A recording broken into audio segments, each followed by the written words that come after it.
இங்க வந்து ராஜஸ்தான்ல வின்டர் ஸ்டார்ட் ஆனதுக்கு அப்புறமா காலையில எழுந்துச்சு சமைக்கிறதுனாலே அவ்ளோ கஷ்டமா இருக்குது. நமக்கு எப்பவுமே கொஞ்சம் இந்த மாவு இருந்துச்சுன்னா ஓரளவுக்கு பிரேக்ஃபாஸ்ட் வந்து மேனேஜ் பண்ணிடலாம். எப்பவுமே பார்த்தீங்கன்னா, இட்லி பொடி வந்து அம்மா தான் வீட்ல இருந்து அரைச்சு குடுத்து விடுவாங்க. இந்த டைம் காலி ஆயிடுச்சு அப்படின்னு சொல்லிட்டு, சரி நானே ரெடி பண்ணலாம் அப்படின்னு சொல்லிட்டு தான் ரெடி பண்ணிட்டு இருந்தேன்.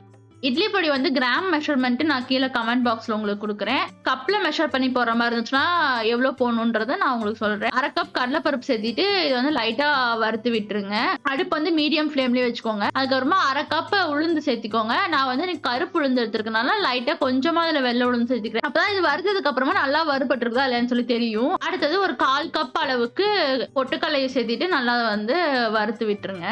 2 டேபிள் ஸ்பூன் அளவுக்கு வெள்ளை எள்ளு, இதையும் வறுத்து தனியா எடுத்து வச்சுக்கோங்க. அதுக்கப்புறமா ஒரு 1/2 ஸ்பூன் மிளகு, ஒரு 1/2 ஸ்பூன் அளவுக்கு சீரகம். இது 2யும் சேர்த்துட்டு இதையும் மீடியம் ஃப்ளேம்ல வச்சு லைட்டா வறுத்துக்கோங்க.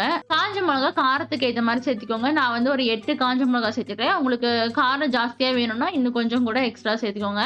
காஞ்ச மிளகாயும் நல்லா வறுத்து எடுத்ததுக்கு அப்புறமா லாஸ்டா கருவேப்பில் வந்து வறுத்துக்கோங்க. இதான் வந்து கொஞ்சம் நல்லா டேஸ்டா இருக்கும். ஸ்மெல்லும் நல்லா இருக்கும். இப்ப எல்லாத்தையும் நல்லா ஆற வச்சுட்டு ஃபர்ஸ்ட் வர மிளகாயும் கருவேப்பிலையும் போட்டு லைட்டா அரைச்சு எடுத்துக்கோங்க. அதுக்கப்புறமா உப்பு, பெருங்காயத்தூள் இது 2யும் சேர்த்துக்கோங்க. அதுக்கப்புறம் மீதி இருக்கிற இந்த கடலைப்பருப்பு, பொட்டுக்கடலை இது எல்லாத்தையும் ஃபுல்லா சேர்த்திட்டு நல்லா பவுடர் பண்ணி எடுத்துட்டு சலிச்சுக்கோங்க. இது ஒரு 4, 5 டைமாவது சலிச்சதுக்கு அப்புறமா மீதி எக்ஸ்ட்ரா இருக்கிறத போட்டு மறுபடியும் நீங்க அரைச்சு எடுத்து சலிச்சுக்கோங்க. அப்பதான் நல்லா பவுடரா நமக்கு வந்து கிடைக்கும். இந்த இட்லி பொடிக்கு கிராம்ல அதாவது 1/4 கிலோ அந்த மாதிரி எவ்வளவு சேர்த்து அரைக்கணும் அப்படின்னு சொல்லிட்டு மெஷர்மெண்ட் எல்லாமே கீழே நான் கமெண்ட் பாக்ஸ்ல கொடுக்குறேன். நம்ம மறுபடியும் அடுத்த ஷார்ட்ஸ்ல பார்க்கலாம்.